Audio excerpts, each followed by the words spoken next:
있어. 아래엔 간혹 도시가 보이곤 해. 그 도시에는 또 다른 내가 하늘에 떠가는 비행기를 올려다보고 있겠지.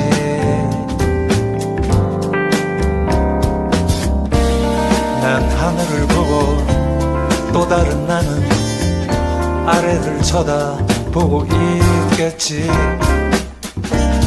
묘한 짜릿한 그 속에 머물다 보면 어느새 제주행 비행 신비한 세계로 나를 이끌고 거짓말처럼 하늘을 날며 어느새 제주 바다가 내게로 와 있네.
Hey, what's going on, my people?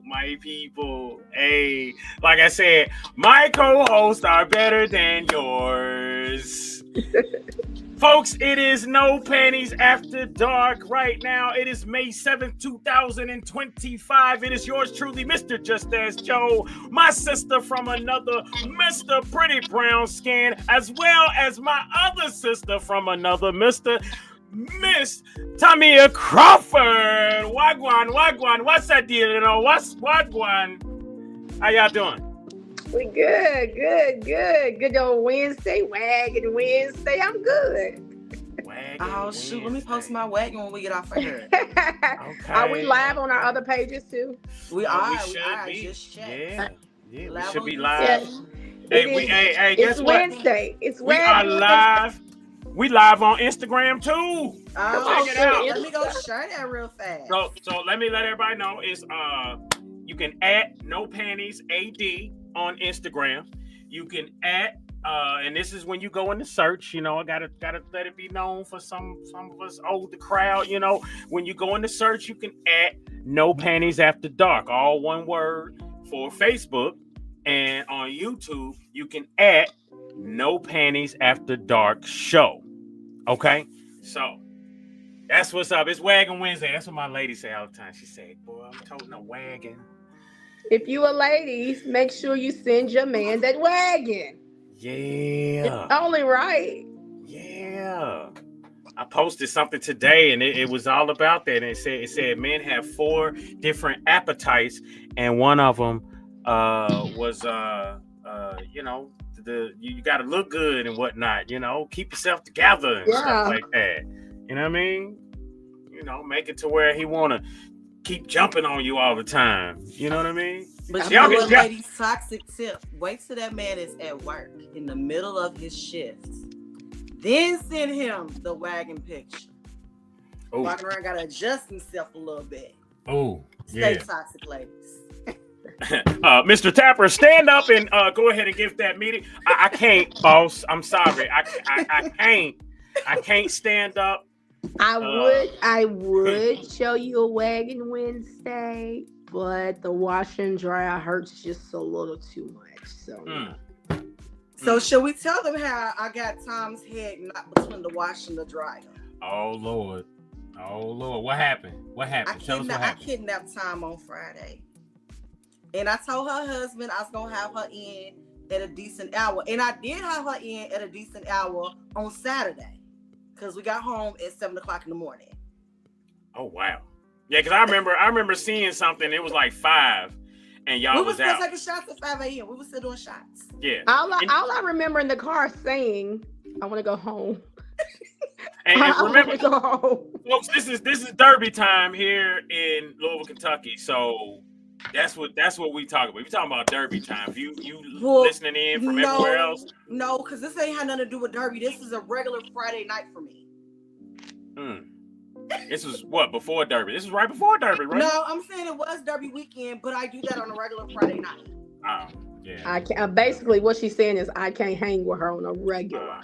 Problem. And you know what's crazy? You know what's crazy? It was a mild evening. We didn't turn up. We didn't do nothing too crazy. We just sat around, looked cute, and drank all night. And you know, I was supposed to roll out with y'all. And you know what she told me? She said, "Don't worry, it ain't gonna be no late night. 5 o'clock nothing. We ain't gonna be doing all that." Man, I looked and I seen on Facebook at 5 a.m. y'all was still taking shots. We didn't stay out till 5 a.m. We stayed out till 6:30. Yeah. Okay. 38. All right, well, I tell you what, we have a fantastic show going on tonight. We have Muva Carrera, we got Raymone Pollock.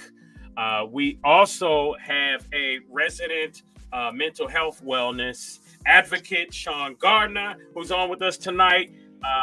We brought him on as well, so we can, just pump the conversation up and get things going. So I need everybody to do me a favor. If you're watching and you have not liked the No Panties After Dark page on Instagram, Facebook, or YouTube, hit the subscribe button. I need y'all to go do that right now.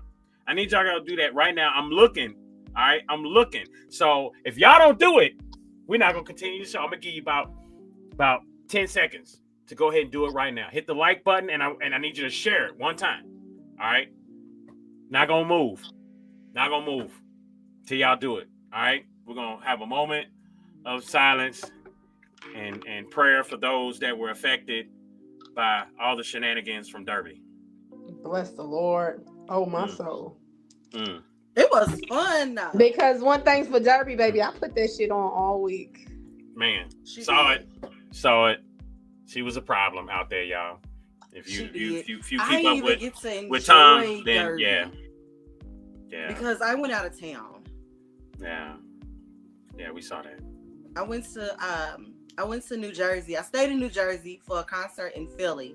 So I didn't know that Philly and Jersey is next door, like Louisville and Indiana. And Sister is from Jersey, and she performed, and the mic was on. And Kendrick Lamar, he performed, and amazing show. And if you got an opportunity to go, definitely go. I recommend 10 out of 10. All right, so here we go, folks. We'll go ahead and get the show started. And right now, hey, why don't we just bring ourselves in right now? No Panties After Dark. Your adult conversation congregation. Going where most won't. Speaking on things most don't. It's No Panties After Dark. We put the relations back into relationship.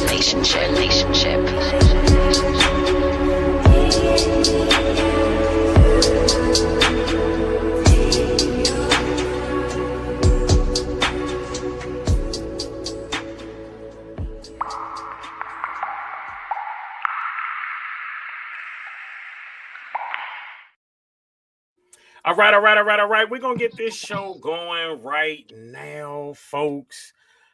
And first up, hey, it is the Timeline Review. Yo, this is Busta Rhymes. Yo, this is D-Man Marley. What's up, y'all? I'm Beyonce. This your boy Drake. Hey, yo, this is Eminem. What up? It's your boy Jay-Z. Yo, it's Poppy. Y'all, this is Nick Cannon. Do your thing. It's No Panties After Dark. All right. So the Timeline Review, folks, is where we go ahead and jump on our own pages, mostly our Facebook page, and we will share things that we have posted ourselves. The funny part is that none of us know who is the one who shared what? So, and then we don't even be like, we don't even say nothing. So it's all good. But here we go. Timeline review. First thing, I want to do a serious note right here. There's someone that's missing, apparently. This person right here. A good friend. Yes, great friend. Okay, so this has been going around. So if y'all thought that this was a joke or anything like that, but it's been showing up in timeline all week. All right, so it felt like the day. Let's see, I was in the groove last Tuesday before Derby, and I think the next day, Wednesday, I seen this pop up. And I called one of my partners ASAP because I was like, bro, did we see this person? And he was like, nah. And I kept looking at it. I was like, okay, no. And I was just thinking about everybody that was there. And I was like, nah, we didn't. I don't think so. But nonetheless, you wonder sometimes because there's scams all the time. And ultimately, this has been shown so much. And then my man Brad Harrison, who just is a journalist extraordinaire, and he's sharing it as of a couple hours ago as well. So yes, folks, it is for reals. He said today he encountered her daughter passing out flyers throughout downtown Louisville. Mrs. White's family is extremely concerned, and he doesn't believe her disappearance has gotten any press coverage. If you know anything about her whereabouts or have any information regarding her disappearance, please contact the number on the flyer, which the number, as you can see there, is 502-663-7472. Again, that's 502-663-7472. And apparently she was last seen pictured with this guy right there. So, I mean, hopefully, I don't know. So if you've seen anything, you heard anything, you know anything, speculations, whatever it is, may be very important. She is a mother. She is a friend. She is a sister. She's a cousin. She's an auntie. She is a daughter. She is someone special to everybody. Yeah. So please take a moment out of your time to share the post. If you heard anything, please reach out to her daughter, her family, the phone number, anyone, because she is someone that the community loves, and she is one of ours. She is us. We are her. Absolutely. So let's any little detail, folks, no matter how small, just make sure you share something. Again, 502-663-7472. All right. So we are out of the serious tip there. Y'all keep that in mind. And is there anything y'all want me to particularly show or talk about? Let's talk about. We need to talk about that. Okay, all right. It's the visuals for me. Okay, Nail file is at a 6. The Roku is 6. Go back. Some of y'all need visuals, so let me show you with everyday household items. Moose Death is at a whopping 8. Good Molecules is at a 7. A nail file is at a 6. The Roku remote is at a 5.5. Onion powder is at 5. Lemon extract is at 4.5. Sprinkles is at 4. And then there's you saying that you want 9, which is canola oil, great value. I just had to give y'all the visual because some of y'all not really understanding what y'all are asking for. Some of y'all are good right here at Roku remote or nail file. There's no need for you to be requesting and demanding Moose Death. I know it's a popular item. You should never be just needing Moose Death. And you should never be all the way over here at canola oil. The majority of the world don't even have canola oil. The majority of the world is over here, baby. I get it. Sprinkles, rainbow sprinkles, it's not for everybody. That's for the person that you love and you just can't be without. I understand that they are just lacking and that's just what you got. Okay, got it. Everybody can't do rainbow sprinkles.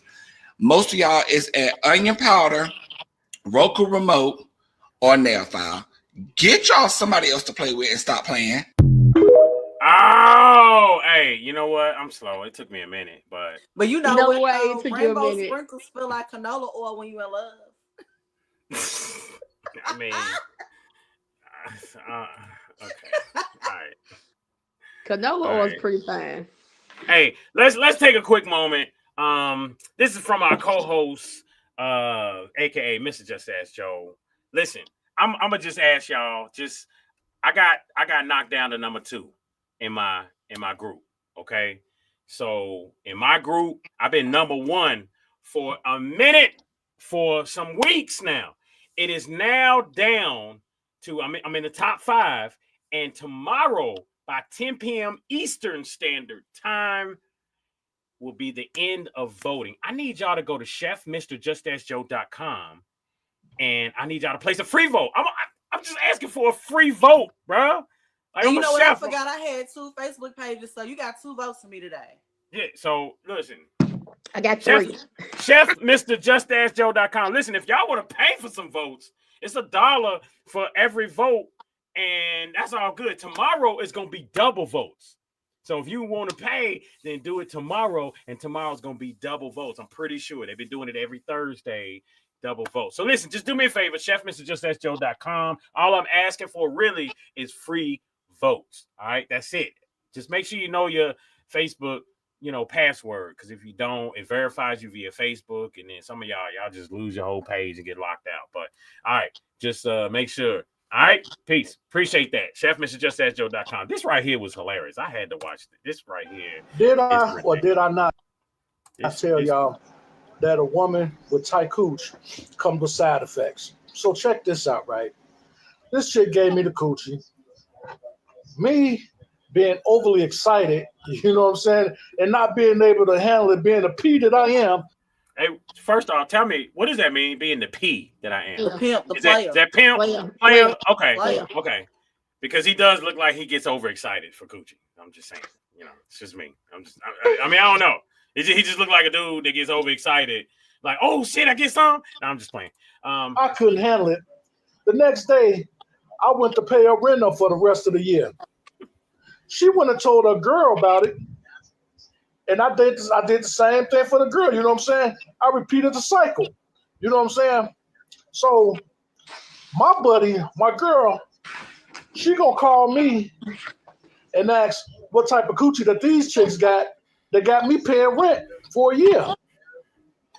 You know what I'm saying? I told them they got a bomb. You know what I'm saying? I ain't gonna lie to you. They got a bomb. But I also told her that, you know what I'm saying, which was the most important part of this situation, that this was Section 8 coochie. You know what I'm saying? The rent wasn't number $12 a month, so I paid it up for the year. I wanted to make sure that I was able to get the coochie again. Did I or did I not tell y'all? Listen, that's going to be a show topic right there. I'm going to say that for real. That's going to be a show topic because absolutely, yeah. Why is hood coochie so amazing? But then I said it was going to be a show topic, but then I thought about it and I was like, you know what? That's an easy answer. Practice makes perfect. So, it is what it is. All right, let's go on to the next one. Y'all will get that later. Let's see. This one, I got in trouble for this one. I'll admit, folks, this does not exemplify the views of No Panties After Dark. But this is, I just thought it was funny because, good Lord, look at how tall he is. It just totally messes up the family photos. I mean, I'm just saying, it's got to be some 6-inch heels on there. How tall is dude? I mean, her. I mean, she. I don't know. But either way. You know what? We never did get I think they still go by EJ. Really? Now, that's a twist. I think that's what they like to be called. That is a twist. I'm going to make it bigger for y'all so y'all can really see. I have a friend whose child wants to be called they, by the they, them, their pronouns. And I said, well, that's what you better start. That's no more she, her, them, they. That's the thing now. Yeah. Hey, I want to give a big shout out real quick before I move on to the next one to Nita Bulaget, Rocky Alexander, Juanita Garrett, Nicita McCall, Terrence Barnes, as well as everybody else out there who has yet to comment because sometimes y'all get scared. It's okay, though. It's okay. But either way, we moving on to the next one here. All right, so let's go on down here. So what do y'all think about the idea that men can be a woman's piece? Absolutely. Listen, and that is true. That is true, especially when he makes you soft. It's easy to relax around him, and you can have the weight of the world on your shoulder. And when I tell you, when a man is your piece, you can sit there and you can just melt in his presence.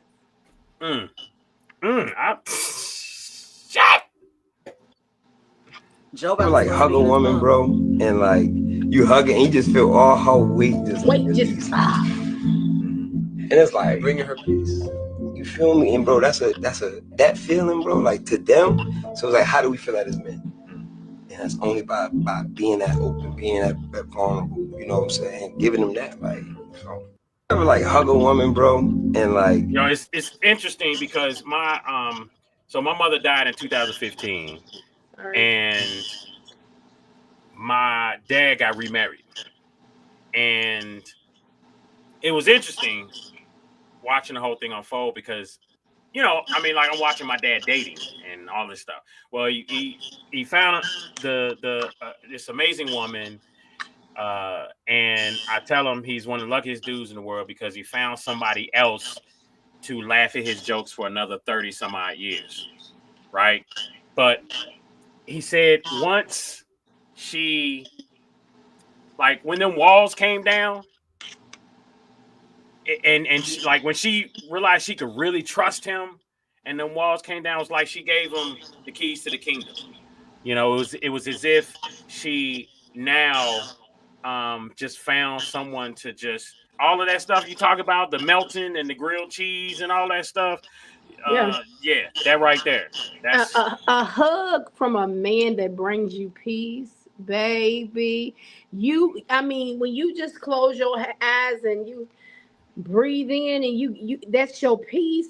I'm talking about you can just your whole body just drops. Like a hug will make shout. Listen, go on, walk away. Absolutely. Hey, so any other thing y'all want to peep before we go on to the next subject?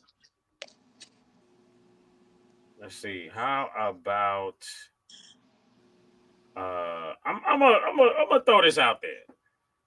Y'all tell me what y'all think. That's why we bring it back to the Willie Lynch letters, right? We're gonna hyper-emasculate the woman, and then we're gonna emasculate the black man, and that was the agenda. So now, I can't bear kids, right? So it's a problem. Listen, what I'm saying.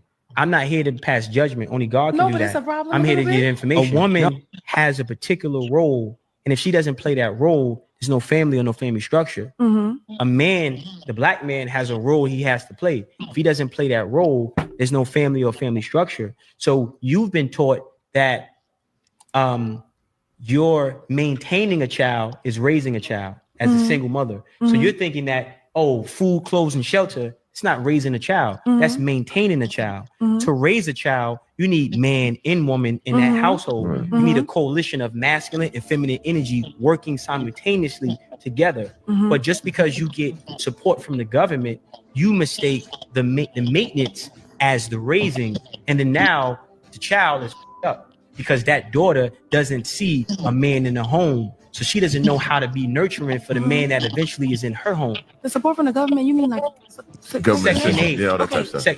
Right on that. I got it. I'm asking because I want it for you. But you're being a woman that has a successful business. But you can't. When I'm talking about Section 8, you can't. Is that a problem? You can't. I'm not talking about Section 8. Nobody is on Section 8. You can't spin me. What I'm saying is Section 8 is the thing. Nobody's on Section 8. The government assistance that the black woman receives as an independent has been strategic, and her receiving that has developed a mindset that to this day makes that woman comfortable that she has an option of independence.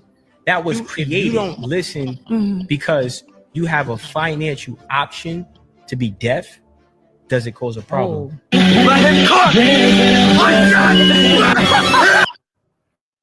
A financial option to be deaf. That's interesting. That's a topic. That's a show right there in and of itself. We need to, and we've had that conversation before, masculine versus feminine.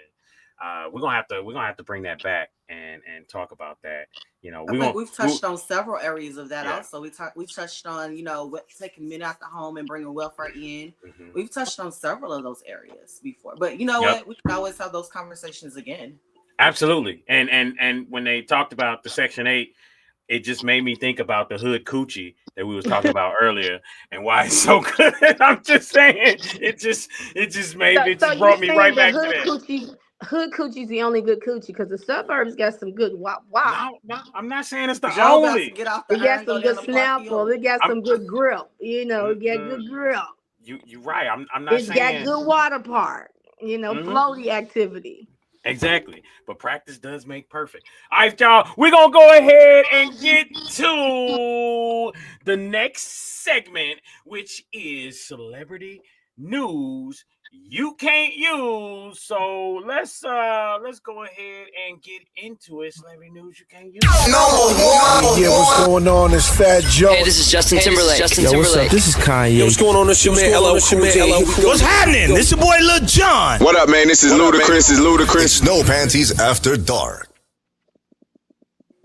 All right. Who's doing celebrity news you can't use tonight? That'll be me. All right, sis. All right. So Monday night, Met Gala night, Rihanna pulled up pregnant. So we ain't getting that new album. It's over. It's over. So she debuted her baby bump on the Met Gala red carpet. She looked amazing.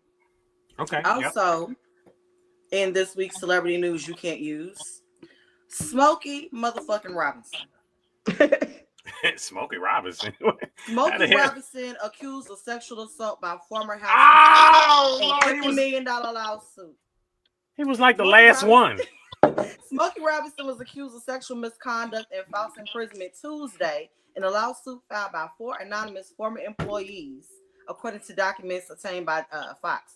Smokey is 85 years old, is accused of harassing and assaulting 4 former housekeepers who worked for him at his Chatsworth home between 2006 and 2024, according to the lawsuit. Accusers are seeking $50 million in damages. Frances Robinson, Smokey's wife for 25 years, is also named in the lawsuit and has been accused of perpetuating a hostile work environment. The accusers claim Frances failed to take appropriate corrective action to prevent Smokey Robinson's deviant misconduct, despite having full knowledge of his prior acts of sexual misconduct, having settled cases with other women that suffered and experienced similar sexual assaults perpetrated by him. So, question. Your boss rapes you and you show up to work the next day? Exactly. Stop playing. They need, you know what? I know Trump about to change the law. If you don't report it within 30 seconds, then it didn't happen. I mean, how do you go to work? I get the gist of some women being someone's familiar with those things that happen to them, so I can attest to some things. But I'm never one to tell a woman that it never happened. I'm never the one to say it didn't. But kind of like, and I never say what a time frame is, but I work for you and I come back to work. Oh my God, no, sir. That's what's got me sad in the whole situation. So we ain't saying like, okay, well, why you ain't say something before? And we don't believe you. We're not saying that. We're saying you went back to work the next day. Like, you know what I'm saying? I know everybody got a family to take care of, but rape is a different thing. Like, no. And y'all not paying me. And they said that he wasn't paying overtime. He shorted people's paychecks. So now you ain't paying me all the money you owe me, and you making me suck your old meat. Ain't no way. And you got shriveled up raisins down there. Bro, watch out. Smokey Robinson, though. Smokey Robinson. I thought he made an album. He made an album last year. The name of the album was called Gasms. Smokey, old freak. Smokey been getting it in. Man. Hey. The name of the album that dropped last year was called Gasms. And and that's the one thing people gotta understand. It don't matter. You 70, 80 years old. You still want some, you know what I mean? You still a man still wants some good. I know I got some 70, 80-year-old friends, and they still out here wop with some of these. You know what I mean? It doesn't change for men. You know what I mean? So, but that's just crazy, we ain't though. saying that, but I'm just saying I had to push his old frail ass down, and I that's what I'm saying. Work the next day. I mean, yeah. If Smokey Robinson is talking about something, oh, come here, girl, give it to me. I mean, you just and it just you blow, it falls over. I mean, that's easy peasy. I don't believe like it, girl. No, I don't, and I quit. I don't believe it. I don't believe. I don't believe it either. And I'm as a woman, you want to believe women. It's the going back to work afterwards and allowing him to do it again and again for me that makes it hard. The comments, Juanita says, Smokey is an old freak. That shit said. Here we go again. Another Bill Cosby case. Crazy word. Another comment said he gave them that dick for sale. Then it's money. The tip of the dick. Okay, bet. The dick wasn't even for sale because he quit paying their paychecks. I mean, but see, that's where the problem came in, right? He stopped paying. As long as he was paying the paychecks, apparently it was okay. And you know what? And that was really my opinion about the whole Robert Kelly situation. As long as the parents was getting the money, it was cool. When the money got cut off, all of a sudden we ain't heard from my daughter in 5 years. You just not saying something? Oh, you heard from her, you got that check. Man. We ain't saying the shit didn't happen. We just saying you was cool with it as long as you was getting that check.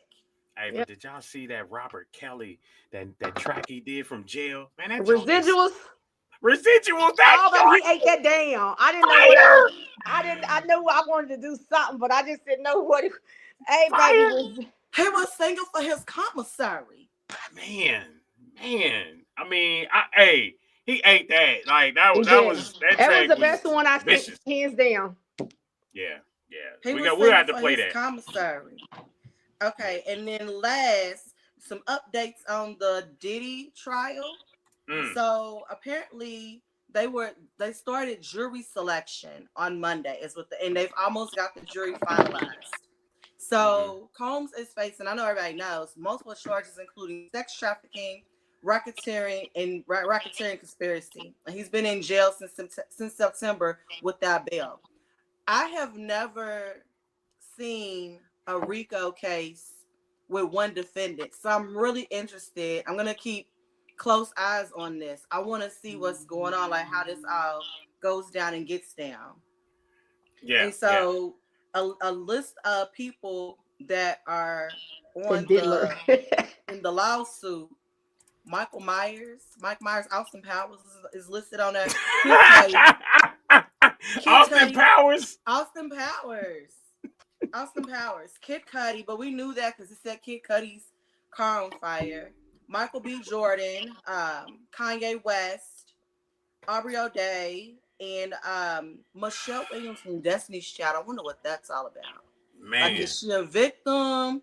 Did she participate? Like, I want to know. I want to know what all that's about. Well, I mean, here's the other side of it. I mean, now they was coming after Mary J. Blige, right? Because she was messing with some young.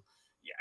Okay, so years ago in the 90s, it was normal for older dudes to mess with younger chicks. I mean, dudes would sit there, go back to their high schools or whatever, and it was like a normal thing. Nobody was saying nothing then.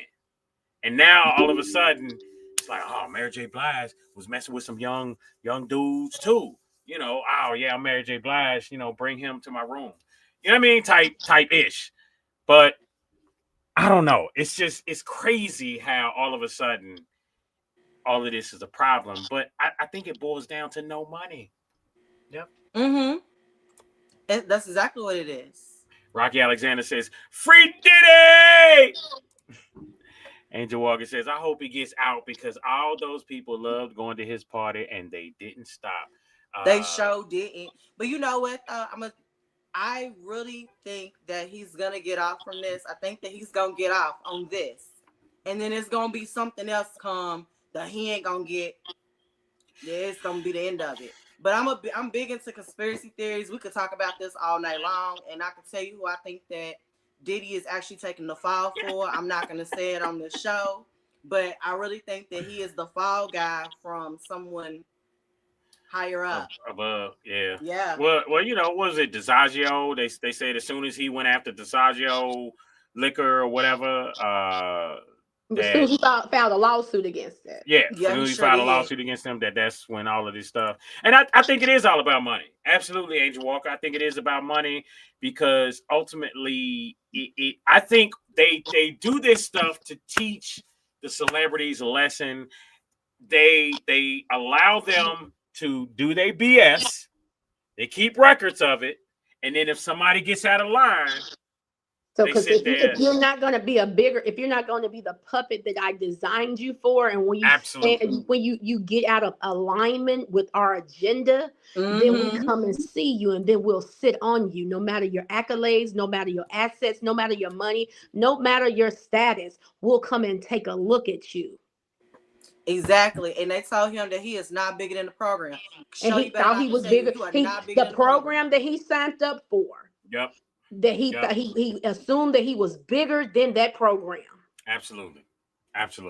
So, it's all of that, and I tell you what, it is crazy how that is. Now, do we have the iPad? I mean, yes, we have it. iPad. Yep. Is it?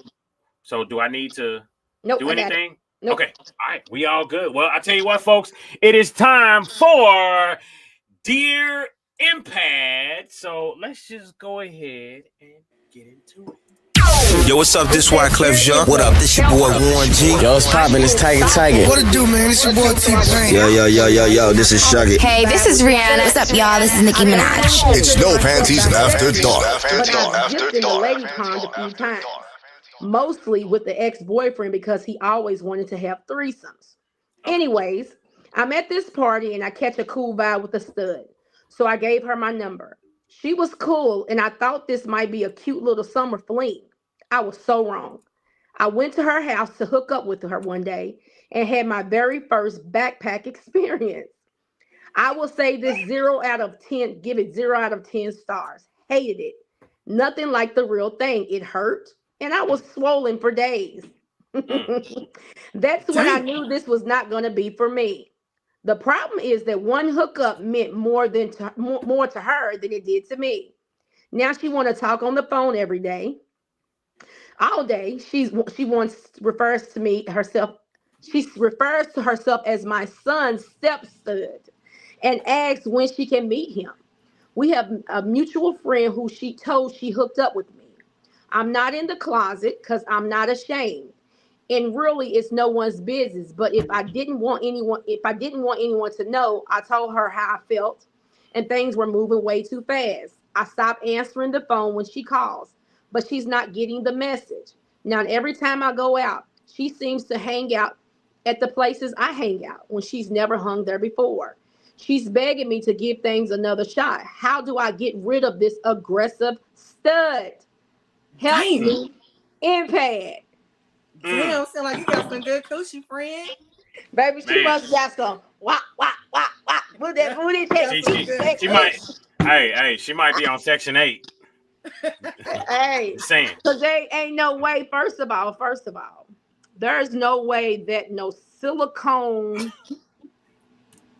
material that you're inserting in someone else has got you in a stalker mentality after one day. I have questions. Was there any type of goat throat activities? Like, did she suck on the strap? Did she let you hit it from the bike? Was she throwing it back like a water? What?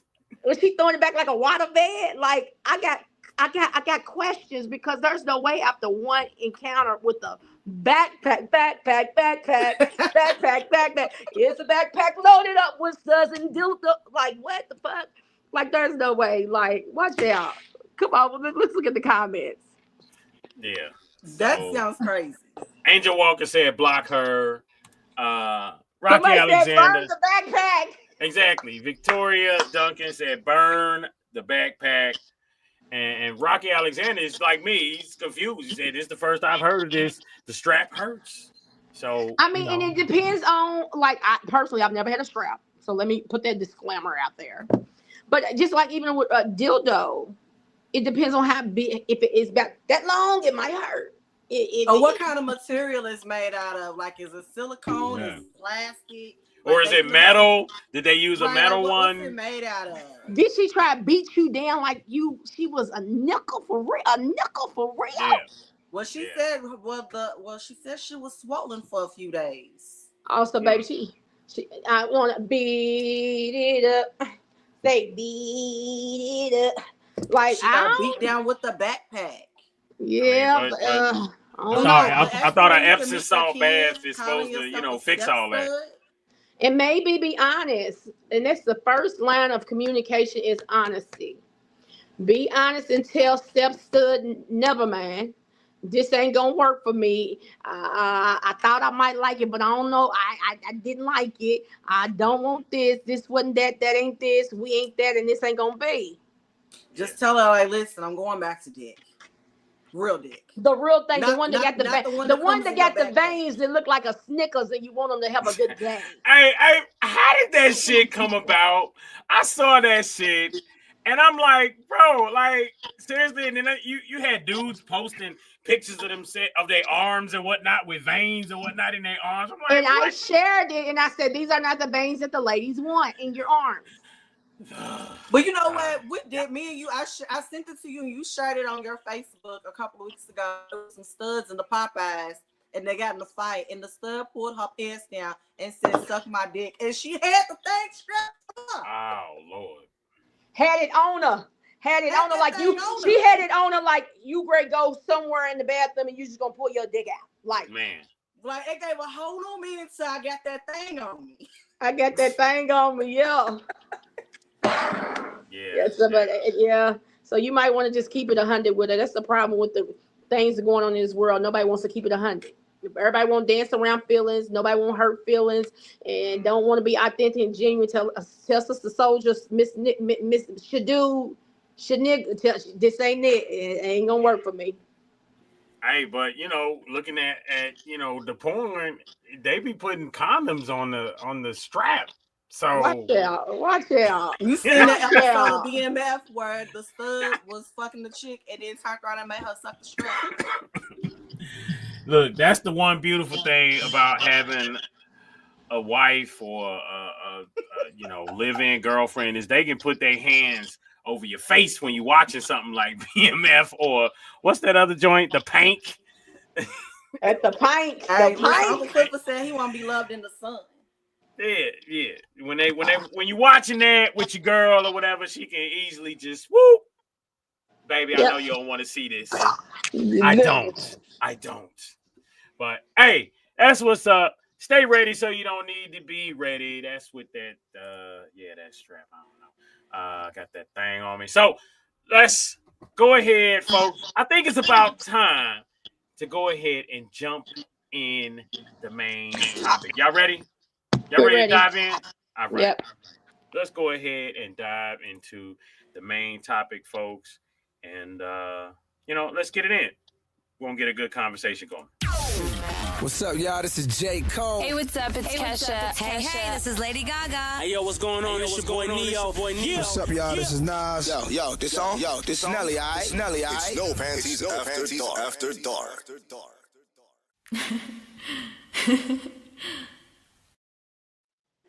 I love that last part. I do. So we're going to go ahead and get it in, folks. We have a couple wonderful guests. We're missing one, but it's all good, folks. We're going to go ahead and get it in. And we have Miss Muva Carrera. I don't even know if I'm saying that right, but I just like saying it that way. Muva Carrera. You know what I mean? It's just sexy when I say it that way. I don't know.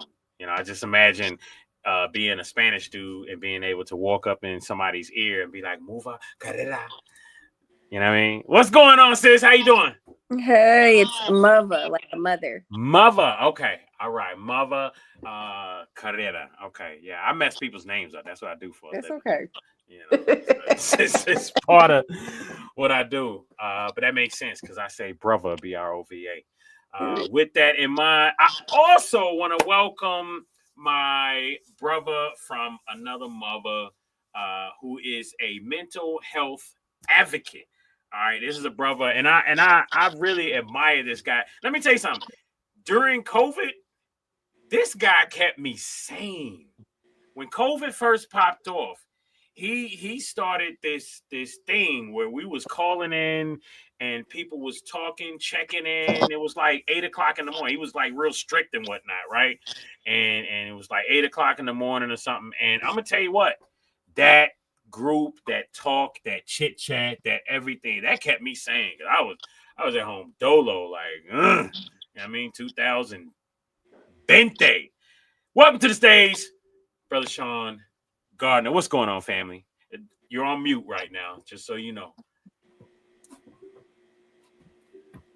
What's happening? Glad to be here. Thanks for having me. Oh, absolutely. His voice. Absolutely. Whoa. Wasn't prepared for that voice, but nice voice. Look at that. We done started another show. Shit. Why dark skinned niggas got deep voices? Let me take a shot of this Dawn. Exactly. You done started something and all you did was say hi. Sometimes it's all. Go ahead. That part. So, folks, again, it's toxic ties. The liquor's starting to kick in. It's toxic ties. All right. Is it co-parenting or control? That is our topic for tonight. And this is part 2 because, I mean, part 2, there was a lot going on. We had a lot of good conversation. Part 1, we had a lot of good conversation. So we had to do a part 2. And, this is it here. I don't know. Does anybody know what happened to Raymone Pollock? I did talk to him like 10-15 minutes ago. He literally said he forgot he's in Sapero's. Okay. I'm jealous. Yeah, I'm real jealous, but we got another man here, so it's all good. It's all good. It's good. It's a replacement, like the strap. Let's see. Oh my God. Hold on. What? I don't know who Rocky is, but you're getting Rocky Alexander moist over there, Sean. But Sean, did a tear slide down your thigh to Rocky? I would love to give you a second, bro, to just go ahead and let the people know who you are, what you do. Like I said, mental health advocate. You definitely, and I mean that with all seriousness. That's not even a joke. Like, this brother kept people like me and others sane during COVID. Just putting groups and things together to chit chat and talk. So, tell people who Sean Gardner is. Man, no problem. But first, before I do that, to your point of the conversation, was motivation through conversation, and what I recognize is there was a lot of us who were becoming complacent, right? And if you think about it, a lot of people got to work from home. So you're working from home. Only thing you had to do is put on a shirt, get on a video call, and then you jump back in bed. And I was thinking, wow, if you're not careful, what you do is you'll find yourself just now around all day getting depressed. And then one night I was on my back porch, and I recognized that all these planes kept flying overhead. I live close to the airport. And the next morning I was on my porch, and all I kept seeing was DHS, FedEx, UPS. And I said, wait a minute, the world hasn't stopped moving, right? Like, everything's still moving, right? And I thought about all those packages. I said, man, people are making money. So that's pretty where that motivation through conversation came in at. I didn't want people to become complacent.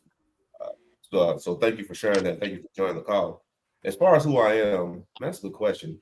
I got a couple of hits. So if you ever heard of 2 Not 1, Father to Families, I founded that organization back in 2005. And at the time, I was the father of 4 beautiful daughters. And I felt like every father wanted to be like me, wanted to be there in the lives of their daughters and their children. And so I started the organization, and it's still going, right? I stepped down. Matter of fact, I stepped down in 2024, January of 2024. Another hat I wear is a 4-H program leader at Kentucky State University. So if you know anything about 4-H, I'm on the 1890 side of it. And so what I do is provide opportunities for young people to get engaged with leadership opportunities. And I make sure that my agents, the folks who work with the young people, have what they need to do so. Love the job in terms of the outcomes. Sometimes it can be a little bit challenging in regards to how we get to do it. I'm a firearms instructor. I started that in 2000. The way it happened through motivation conversation, we talked about what we were going to do after motivation through conversation. One of the guys said we'll go to the gun range. So the women that were on the call, they said, well, we want to go to the gun range too. And so from there, one of the women, her better race, she went out and purchased a gun. And when she did that, I was like, well, I ain't gonna be outdone. I went out and got me a gun. And then the next week I got me another one. The week after that one, I got me another one. Right. So in like the span of a month. Now you have now you have 83 guns, right? Yeah, I don't even know how many I got, man. I don't think I have that many. I got a few. So and what really makes it unique, well, I'll come back to what makes it unique. But in the span of a year, I became an instructor. So I'm certified with National Rifle Association, Department of Criminal Justice Training, United States Concealed Carry Association. I'm an NSF first shot shooter. So if you've never gone to the range, I'm the person you come to get you to the range for the first time. I love everything about firearms and teaching people how to defend themselves. For a while, I taught self-defense. Did y'all hear that? Did y'all hear that? NSF certified. So that means nigga you shouldn't fuck with. That's NSF right there.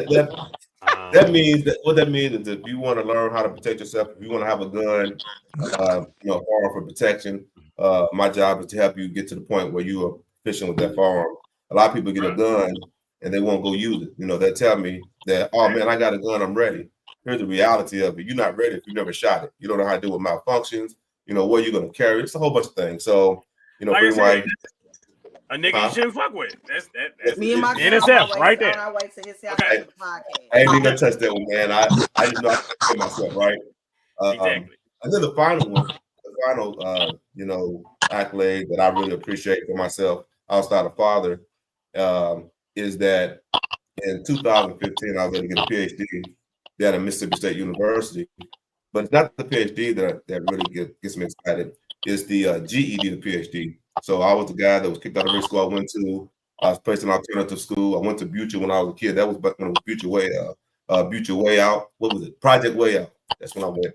So if anybody remember back in the day, and like I said, kicked out of every school I went to, got locked up just about every year. JCYC. When I turned 18, got in trouble with the law. Did a couple years in the county jail, that is, not prison. And when I got out, I was homeless. And I remember wanting to go to U of L just so that I wouldn't be homeless. And got that first semester, and I'll never forget it, y'all. The first semester, man, every class, I get up at the 8 o'clock in the morning class, and I always felt there was a detective that's going to come to the classroom and say, "That's Sean Gardner here," and get locked up. But it didn't happen, so I was able to, keep going. But anyway, I can continue, but I think that's what's most relevant: GED to PhD. Okay. I love having people out. So the reason why I do that is because I want to make sure that y'all know that, when we invite a mental health advocate to the show, it's not because they don't know what they're talking about. They have some accolades and some spaces that they've been in that, is some serious business, right? So, that in mind, I want to bring Portia up. I mean, that's what's on the screen. So that's all I'm going by is what's right there. So with that in mind, Miss Muva Carrera, your give us a quick recap on your toxic tie and what was going on. Just a quick recap, and let's get to part 2. Probably just having a baby with a stranger. Having a child with a stranger who, doesn't take life adversity and, make the good out of it. Woe is me, co-parent. But I don't want to co-parent. But I don't want to. That's the kind of co-parent I have. Okay. So with that in mind, now you stated something last time. You said that basically that both DVDs was basically the same, right? Like I remember that last time. And I remember when you said it, and the first thought was like, okay, so if they both was the same, then what does that mean for you in how you choose? Is there any thoughts to the idea of how you choose or chose, ended up with two people that are very similar? I mean, one of them just ain't as dramatic, but the other one, but they both the same. And then one of them's your cousin. I mean, not like your cousin, but like okay, so the first one, I feel like, I got pregnant the very first time that we ever had sex, and there was a condom. So I wasn't told that the condom broke. I never was told. So that kind of was the situation that I kind of was thrown into. So wow, I never knew that was a real thing. Condoms break and then people don't say nothing. And yeah, well, for me, I was very green. I was very new to the sexual world, so I didn't know any of that meant. I didn't, find out that the condom broke until 4 days later. But that's another topic. As far as the second one goes, what I can say is I came from foster care. I came from a teenage mother who kind of never learned how to be a mother. So the only thing I ever wanted to do was be a good mother. Hence Muva Carrera. The only thing I know is to love my babies. So at some point when I already had my daughter, my kids are 9 years apart, I wanted another baby. So I prayed for this baby. I prayed. I want this baby. I want this baby. I want this baby. And I got back with the ex who I knew he wasn't, how, what it was when you became a part of it. You know what I'm saying? So I knew he wasn't a great father. I knew he wasn't going to be much. So that's why I don't complain. That's why it doesn't bother me that he doesn't, because you can't complain about a bed you made. So I got a question. With that thought, did you are both of these dudes on like child support, or did you put them on child support as the children were young? Like, how does that work? Because I noticed there's a lot of women that don't do the child support with dudes who I feel deserve the child support. Okay, so in my opinion, I don't tell any woman what to do. You know what I'm saying? I'm not against child support. I'm for whatever you want and whatever you need. If you need support and the only way to get it is to put them on child support, then I am for that. I have no problem with you doing that. And I don't get into those conversations with other people because that's y'all's situation. You know what I'm saying? As for me, the first one, I did not put him on child support. He put himself on child support. Because we had a conversation when she was about 6 weeks old about how much money I wanted, to help support the child. And I said $75 a week, and he about passed out. He almost died when I said $75 a week. He swore I was a gold digger. You want all my money, blah, blah, blah, da, da, da. So he goes and puts himself on child support, and surprise you guys, how much do you think his child support is? It's $75 a week. I have never gotten an increase. The child will be 16 years old in October. I've never gotten an increase. I don't bother him. I don't ask for anything. Sometimes he pays it. Sometimes he don't. That's his business. As far as the second one, I have not put him on child support either. And my story is different from a lot of other women's stories. So I have to say that with my first child, I went into it wanting a co-parent. When my daughter, when we got a test, a DNA test when she was 6 days old. Okay. I gave it a couple of weeks for the test to come back. Like, hey, did your test come back? I thought we were going to be good. I thought we could be good co-parents. That's what I really thought in my head. I was dedicated to being a good co-parent. Long story short, he kind of really didn't want to open the test. When he finally did open the test, he says, I'm gonna come pick her up. All right, cool. Me being a first time mom, I'm like, she got her shots today. So you're gonna have to watch her temperature. I was like, but don't take the temperature in her butt though. You know, that's where to get the best reading. And I said, you know, just take it under her arm. Unbeknownst to me, you guys, he was offended that I said that. So for the next 8-12 hours, you know, first time mom, I'm calling to check on the baby. Hey, you know, how's the baby? You know, a lot of things transpired before this test even came back, but I still went in it with a we're gonna co-parent mindset. So you know, he never answered the phone. I never got in touch with him. So I pull up to the house because I'm gonna knock on the door. Like, where's the baby? Like, why are you not answering the phone? And between him and his mother, it was an antagonizing situation. Blah blah blah blah blah. The police come. You know, I'm in handcuffs when I turn around, and the police officer's like, Portia, and I'm like, Sheridan.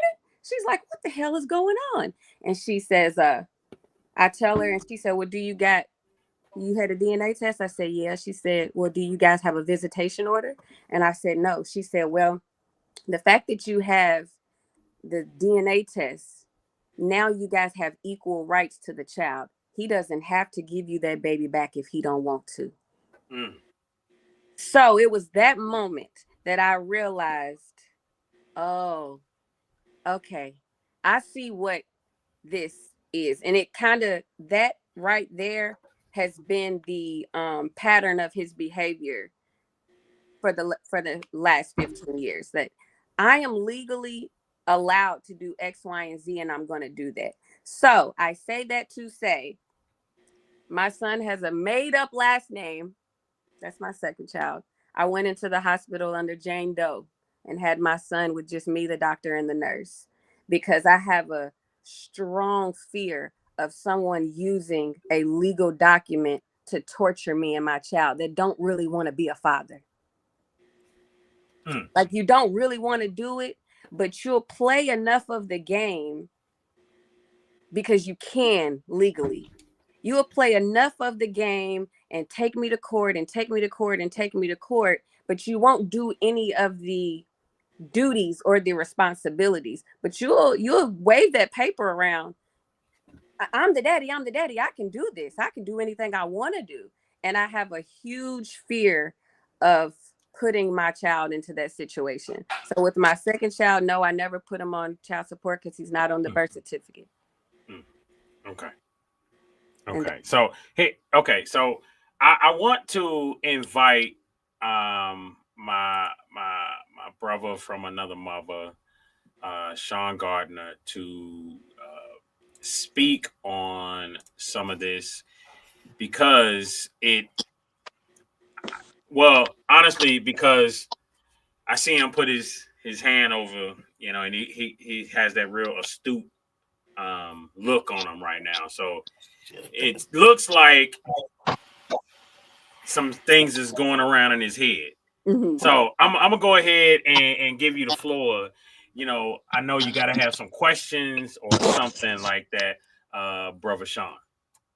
No, yeah, but I don't know if it's for. Am I saying it right? Muva Carrera? It's Portia. It's just okay. Portia. And so, you know, not necessarily. I want to know if I can go back to what you all were talking about earlier. I had a few thoughts about that. Can I do that? Yeah. Go ahead. So, you know, to that one thing that one situation where you all were talking about, you know, women going back to work after they've been assaulted. I think we gotta keep in mind, like, and that's a tough one, right? Because I think sometimes we look at ourselves and we say, I wouldn't do it, right? We wouldn't do it. So can't see how somebody else would do it. But I think there's some women, you know, at the end of the day, there's a number of reasons why they may go back to work, right? Like some of them may be they feel like it's their fault. Like a lot of women have some type of sexual assault happen to them, and they feel like it's their fault, and so they'll go back to work. Some women want to forget that it ever happened, right? So it's almost like, you know, if I just pretend like it never happened, it didn't happen, right? And then there's other folks who don't want to come forward because they fear, you know, what may come out of it.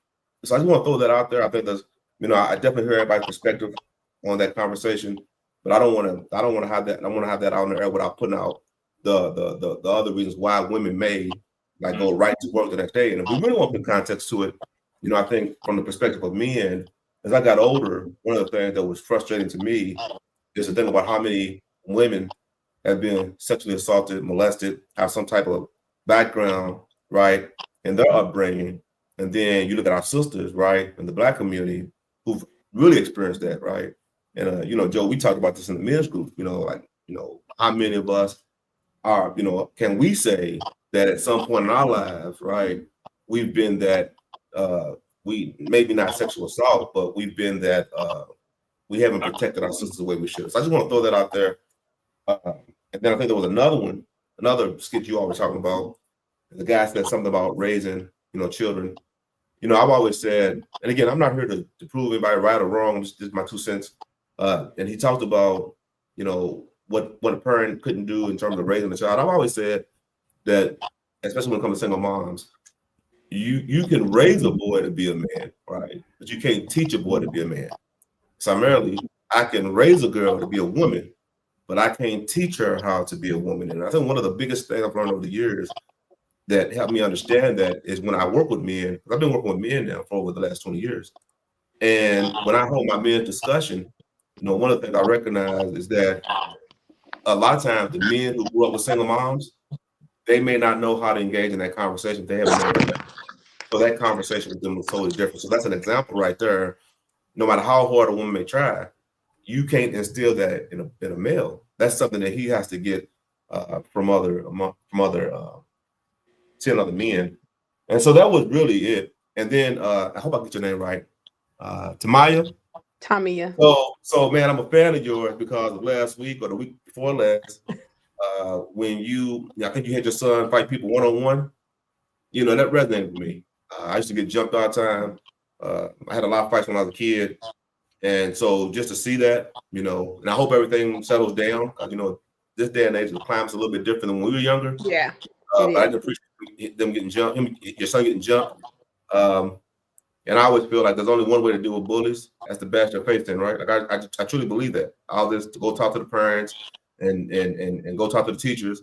All they do is get your kids beat up more because bullies don't understand anything other than violence, right? That's how this world moves. So, but as far as Ms. Porsche, you know, I don't know if I have anything directly to say in regards to your experience, because that's your experience, right?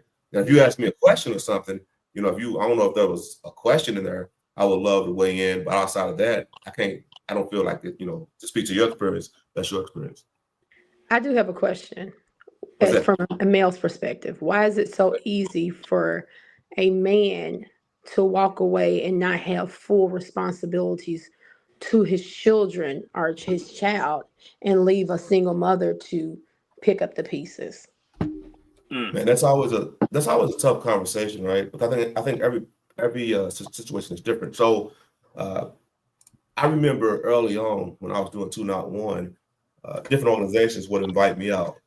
So there would be like a social service organization. They would invite me out. And when I say social service, like one of those programs, ready to work programs, right? Where you come in and you get the skills to get a job. And I remember coming in and I would speak. This happened all the time. Once they identified me as Sean Gardner, CEO and founder of 2 Not 1, fatherhood and family, right? Everything changed because most times it would be majority women, if not all women. So I would talk about what we did. You know, there was always the women, well, not my baby daddy, blah, blah, blah. You know, so I would hear the whole conversation, like, not my baby daddy. And so I got to the point where after my presentation, I would often ask the moms in the space, you know, I would find me one who was like real adamant about letting me know, not her baby daddy. And I would often say, well, what's going on? Talk to me. And she would, you know, run it down why he's not a good dad.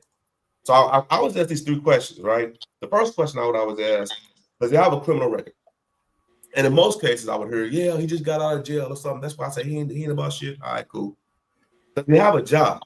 That's what I'm talking about. He don't work. He just, you know, sits around and gets high all the time. And does he have a place to live that's his? Not where he's staying with somebody, but it's actually his. That's what I'm talking about. He ain't about shit. You know, he stayed with his mama. And so it's always fascinating to me that when I heard that, I was sort of thinking, okay, wait a minute. What you're dealing with is a person who can't even take care of themselves. And you're asking them to take care of a child. Like, first of all, we got to get this person to be able to take care of themselves. That's one aspect of it. The second aspect of it is, and this is what got really interesting, right? So then I would ask all these women, and these women were really frustrated with me by now. This point is like its own. So I would say, okay, look, to all you women, to all you moms who feel like baby daddy ain't shit, because that's what they were saying, baby daddy ain't shit. How many of you, if all things were equal, would allow the father to become primary custodian? Now, I get it. Probably none of your listeners, right, had this situation. They probably say, yeah, I would do it. But back then, I wouldn't get a lot of women saying that they would do that, right? A lot of women say, no, I wouldn't do that, blah, blah, blah. And here's why that was always fascinating to me. If you think about the Ready to Work programs, what are they there for? They're there for getting skills to make them more employable, right? But also to qualify, most of the time, what did you have? You had maybe some assistance with your residence where you lived at, might be on Section 8. Then you also got maybe food stamps and some other benefits or services. So if you think about the primary custodian, if you switch that would be the dad. So now the dad is the primary custodian, got a roof over his head. Remember, that's one of the issues that he had. He didn't have a roof over his head. And now he's got, maybe he's got some assistance with the food. That's one of the things. He didn't have the resources, right? And now this program is going to give him the tools to make him self-employable. Now, the only difference I think you add to it is these guys will come, and I believe if they work with 2 Not 1, really immerse themselves in the program, right? Really came down and connected with other men. I believe in a year, that whole scenario will change. Why? Because as men, we don't want to be in that situation. We don't want to be in a situation where we're getting a handout, right? A lot of times people talk about the table. Me and Joe have been talking about this. There is no table. It's what I bring. And if I need to have a table, if I need to have you help me with something, then I ain't ready to have you. I'm not ready. You should be a guest in my place. Ain't no table. So, I think in these conversations, it's always fascinating to me, that we don't look at that side of it. But in terms to your direct question of, why are these men not stepping up? I think it's a heavier question. Like, so for me in your situation, I would say, kind of not necessarily what Joe said earlier about, well, you have 2 guys who are similar. My question would be, like, for example, the second guy, when I hear you talk about him using the documentation of the birth certificate to have his way, what does he say? Like, I hear what you're saying, but what does he say to you when he's talking to you about co-parenting? I didn't want a baby with you. Oh, okay. Got you. I didn't tell you to have a baby. Okay. Well. So, and I want to piggyback off of a statement that you made just a second ago about when they don't have these things. And if you remember, Joe, I said last week or, in the previous episode, I understand him more than he knows. Okay. Which is why I don't call you a deadbeat. I'm not upset if you don't do anything, because I feel like life is about intent. So you just don't have any particular expectations for him at all, because my expectations are for you to do the best you can.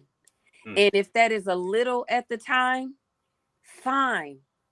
If it's a lot at the time, fine. But my problem, because I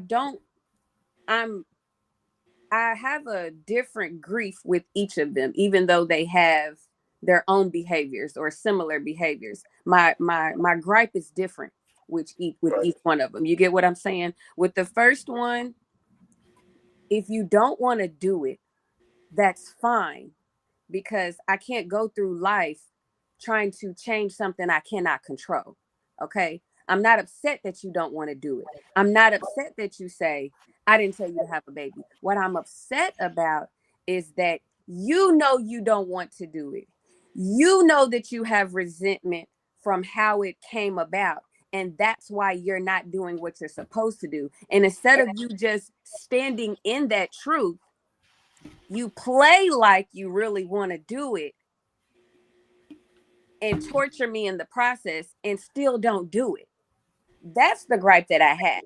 I'm not upset if you don't want to do it, because what can I do about somebody that I cannot control? I can't make you want to do it. I can't make you do it. All I can do is leave the door open for you to do it. I've tried everything. I've tried 50-50 custody. I've tried never asking you for a thing. I've tried leaving the decision between you and your child. She's 15. The relationship is no longer in my hands. And just to give you guys a little quick summary, about a year and a half ago, he just randomly woke up one day and raced down to the school, and I'm gonna take her out of school. Well, she didn't want to go.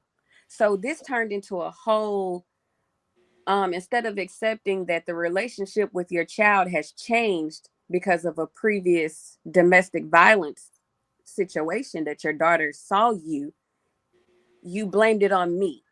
So we fast forward, we went to court.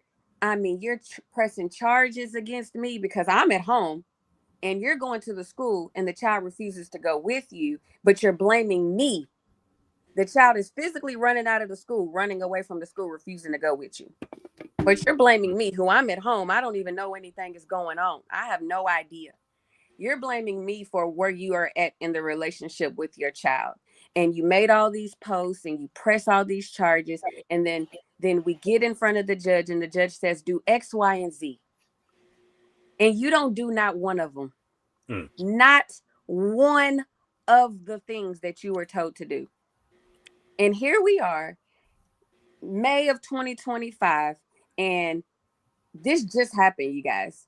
You text the child, and she's like, oh, my daddy texted me. And I said, okay, well, did you text back? And she said, no. I said, why didn't you text back? She said, it's too late. And I bullshit you guys not. And when Tom posted this topic, I said, that's my topic. I'm very passionate about this. So I may get teary-eyed because I am very passionate about this topic, that I wrecked my brain for days on what I could do to better the relationship between my child and her father, even though it's not my fault how y'all got here. I stopped and asked my child, I said, is there something that you would like me to do? Is there something that I can do to better your relationship with your father? And she said, no. He needs to put in the work. And you know what? And I'm in a similar situation as you. And my daughter, she's 12. And she wants nothing to do with him. And come to find out here recently, he does not know that I know this. And I'm telling it on the podcast because I don't care. But he brought home a long lost child a few weeks ago. And the child is in her 20s. And asked my daughter, would she like to meet her? And my daughter said no, because I'm not planning to be in his life much longer. I don't even want to meet the sister.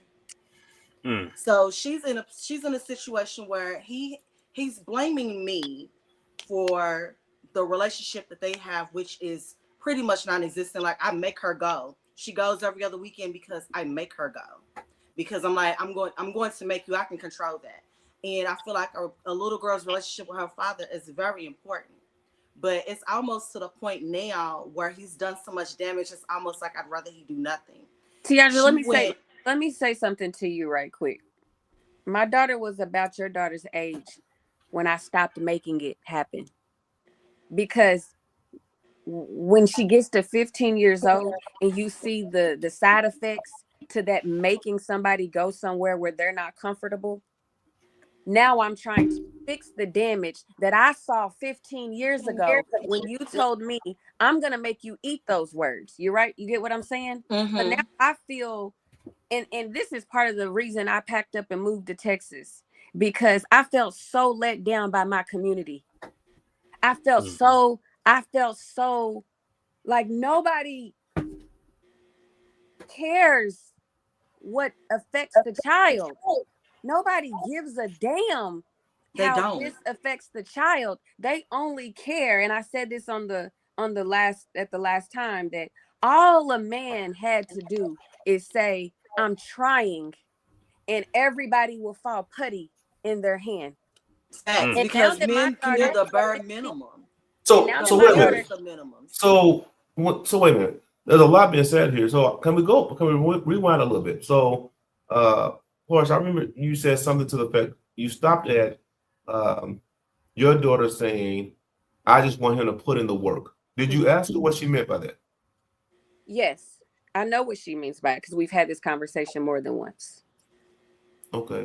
Because before I asked her that question, I said, well, how long has it been since the last time he wrote you? And she goes and looks through her phone. It was December.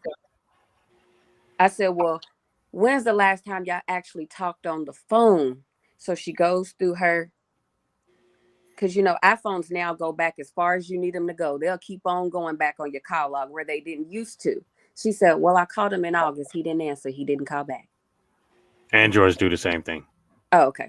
So, well, iPhones didn't used to. So she says the last time I spoke to him was after my graduation. So the graduation was the situation that didn't have anything to do with me. And now that she's 15 years old, I've taught my daughter emotional intelligence. I've taught my daughter to even make me stand on and show you what I say to you by example.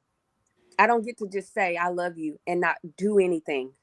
I don't get to do that. I show you that I love you. I show you that I'm dedicated to you. And even when they're 15 years old and they start getting in relationships, I tell her, you got to pay attention to these types of behaviors. Don't let people manipulate your mind with words and not actions. Okay. So she's now at the age where she says, you'll go on Facebook and say, okay, we moved to Texas in October. A father would have picked up the phone and said, oh my God, baby, I miss you. I'm gonna miss you. I love you. I'm gonna whatever. When you get into whatever, not once picked up the phone, but you told Facebook, oh, I miss Halo. This child is seeing that you're not putting in the work. And people parent from prison.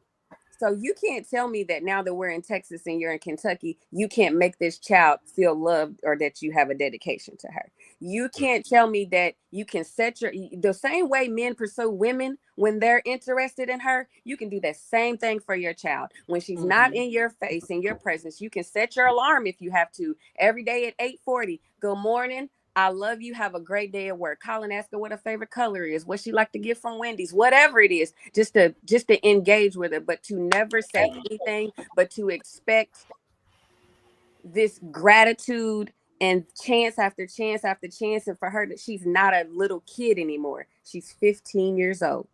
You know, so as I listen to you, I think there's a couple things that come to mind.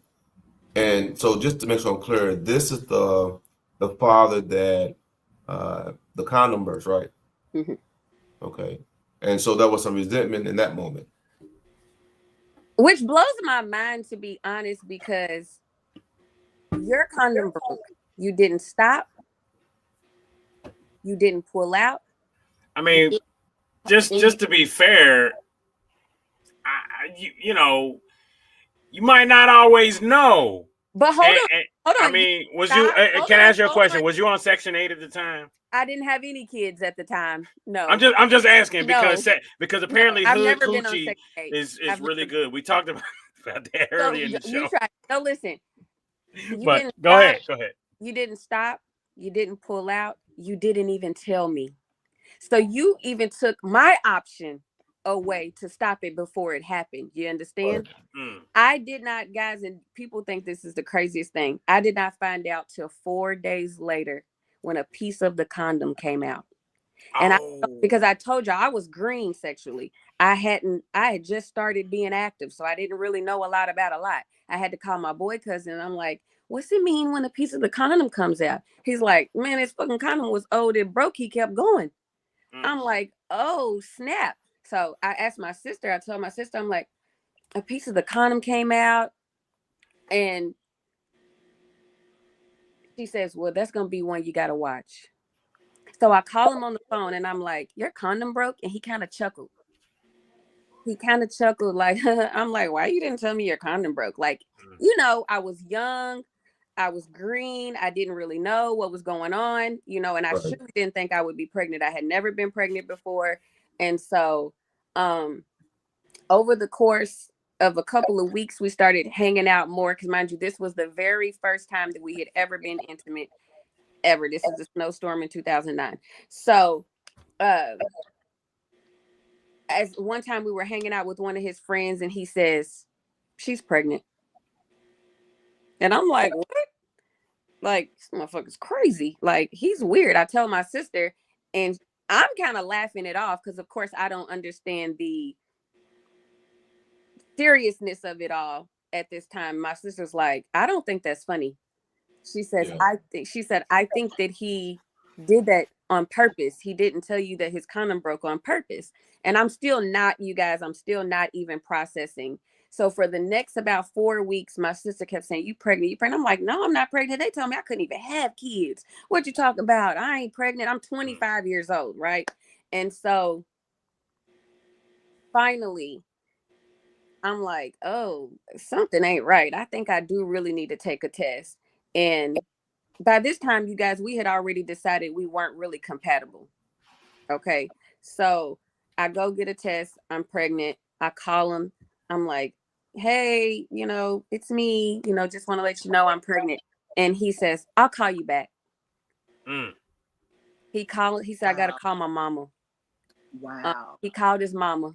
He called me back and he said, well, my mama said, let's just hope everything goes the way it's supposed to go. And I'm like, okay, fine. You know what I'm saying? We didn't really have a whole lot of chit chat around, after that. And that same thing, when the child was born, I call and say I'm in labor and he says, I'll call you back. This goes back to what Sean said earlier. And Sean and I have a mutual friend, brother Sean. And he says something about a male versus a man.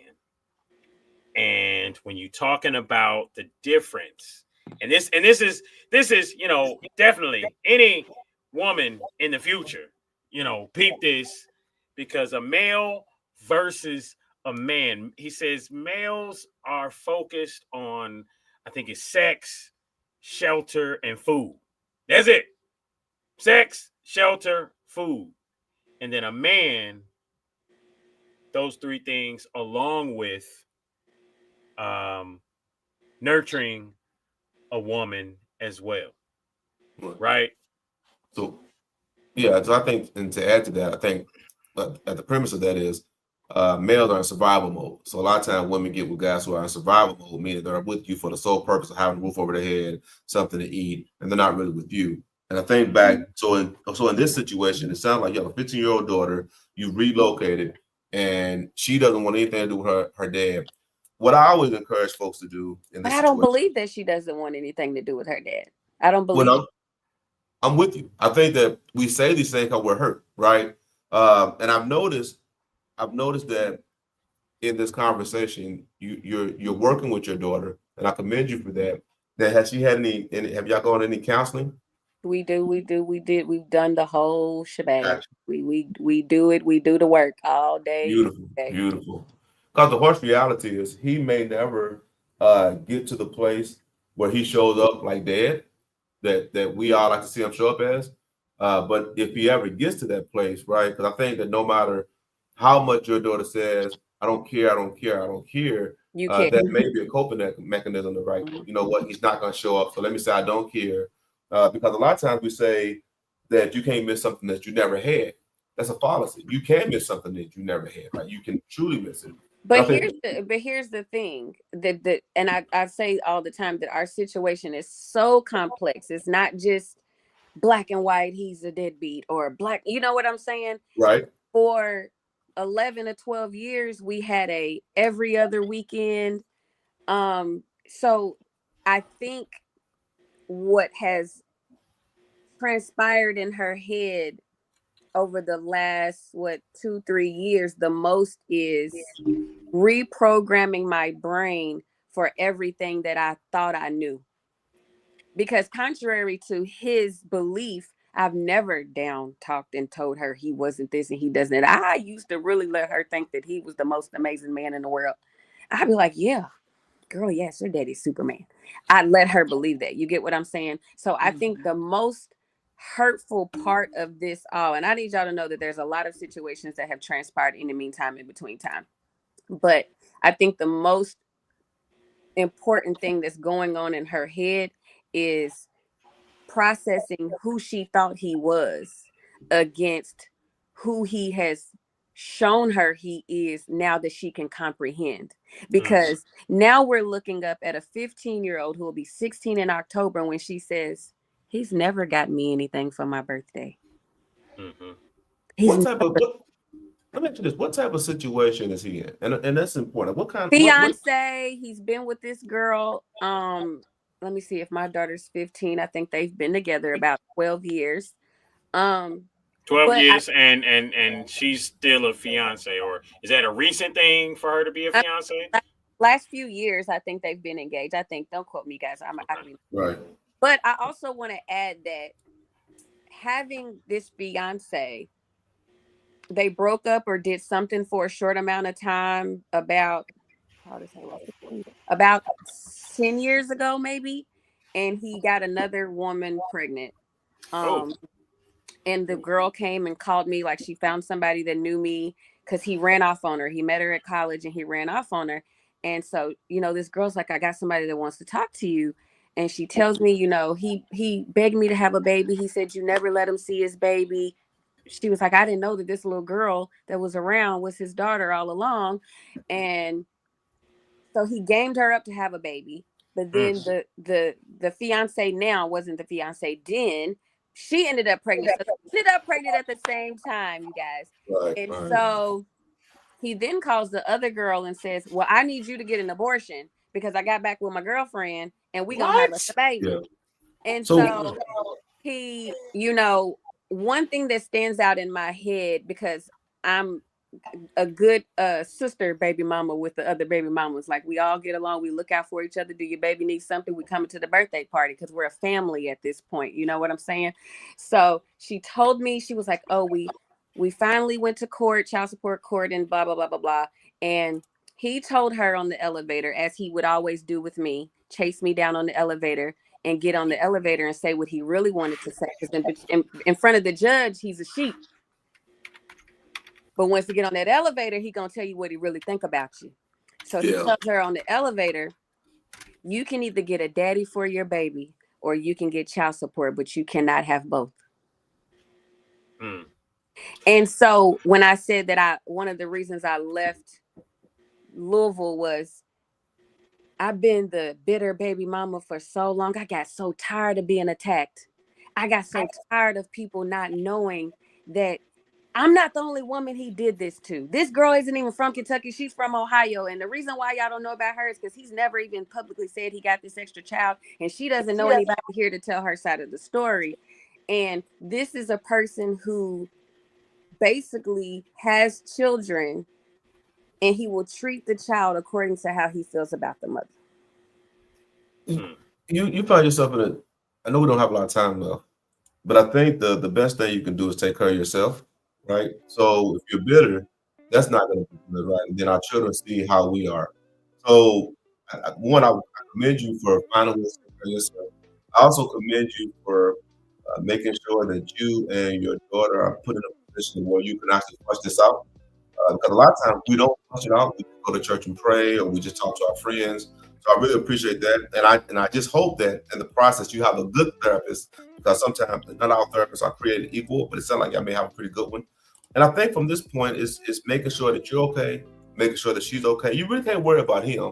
I love how you are keeping your daughter connected with her sisters. I think that's important, right? And who's to say that in the future, and again, I don't know his side of the story. I don't know his side of the conversation. But who's to say in the future that it may not change, right? It may change as he gets a little bit older, because I don't know his situation. But I do commend you for doing what you're doing. And so, keep that train of thought going, because that's going to be beneficial to your daughter. I wish we had more time to talk about this and flesh out more of this scenario. But thank you for sharing. And thank you, Joe, and Pretty Brown Skin for inviting me. I appreciate this conversation. Absolutely. I mean, this got, honestly, it's got a little more intense than I originally anticipated. But I love it.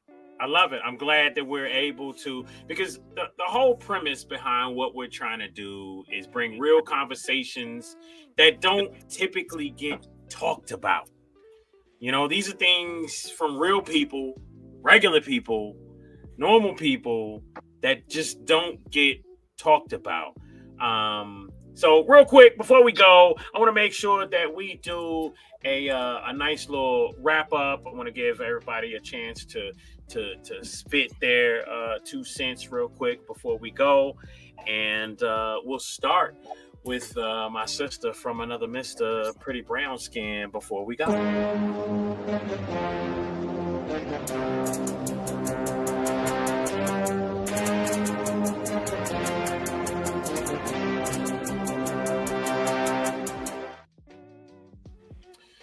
All right, Miss Pretty Brown Skin, tell us what you're thinking about. All right, so amazing conversation, another amazing episode of Thank you so much for everybody that's out there tuned in. Thank you so much to our guests, Portia and Mr. Sean Gardner.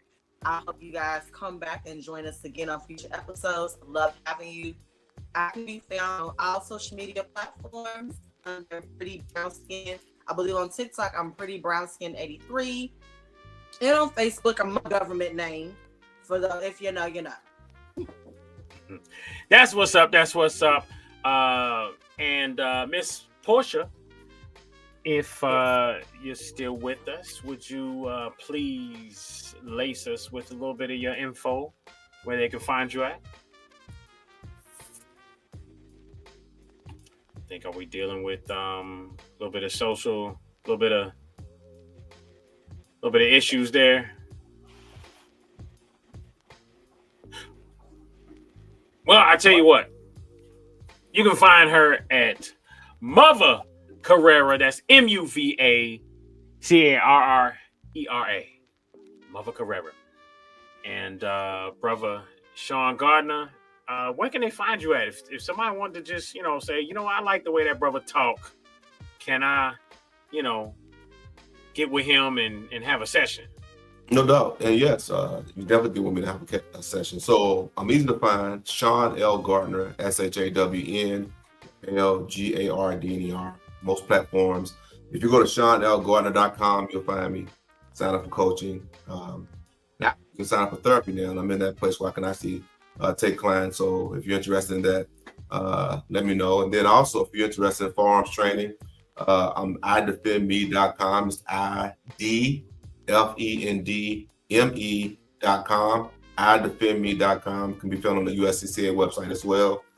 So I enjoyed the show. Thanks for having me. I really appreciate this, and I'll be more than happy to come back. And thank you, Ms. Portia, again for sharing your story. So it takes a lot of courage to get on this platform and talk about what you're going through. Yeah, absolutely. I really love the fact that she's been so open. That's been absolutely fantastic. She has been, and I kind of peeped that, and I feel like, someone being open, it speaks volumes. When someone has the ability to be open and such like that.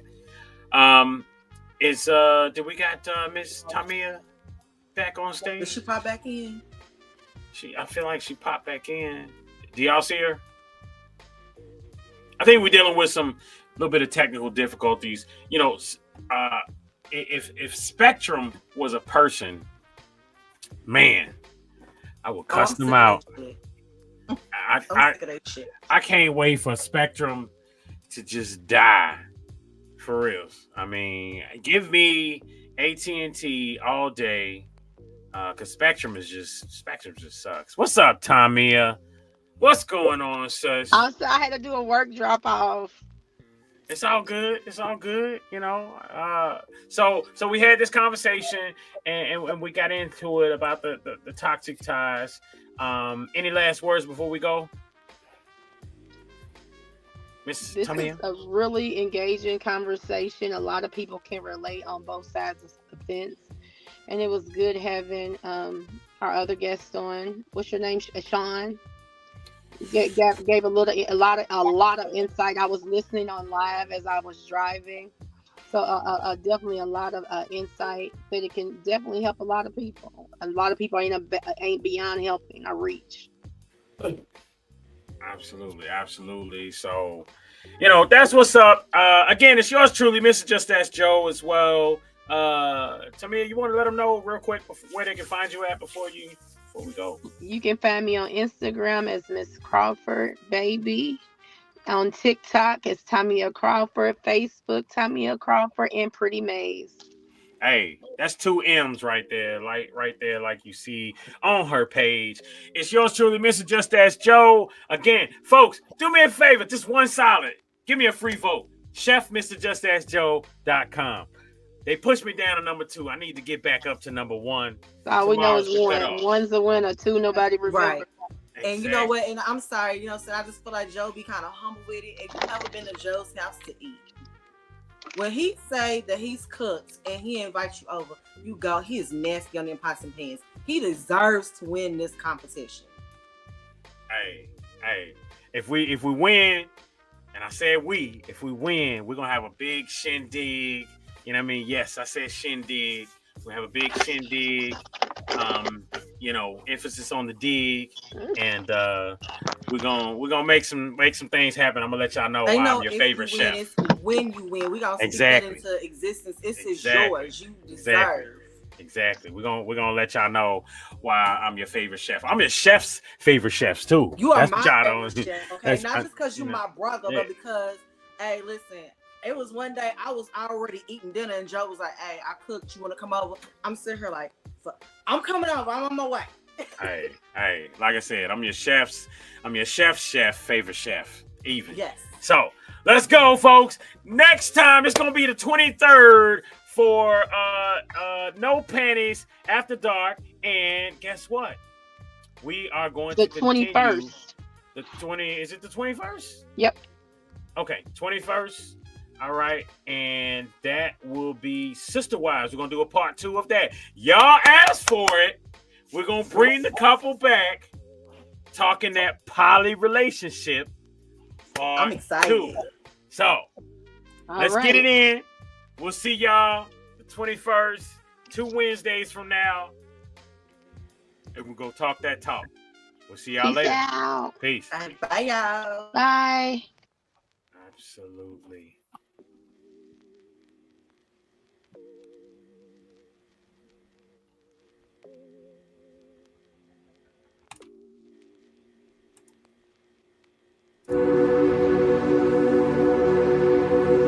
No Panties After Dark. Your adult conversation congregation. Going where most won't. Speaking on things most don't. It's No Panties After Dark. We put the relations back into relationship.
Panties After Dark. Your adult conversation congregation. Going where most won't. Speaking on things most don't. It's No Panties After Dark. We put the relations back into relationship.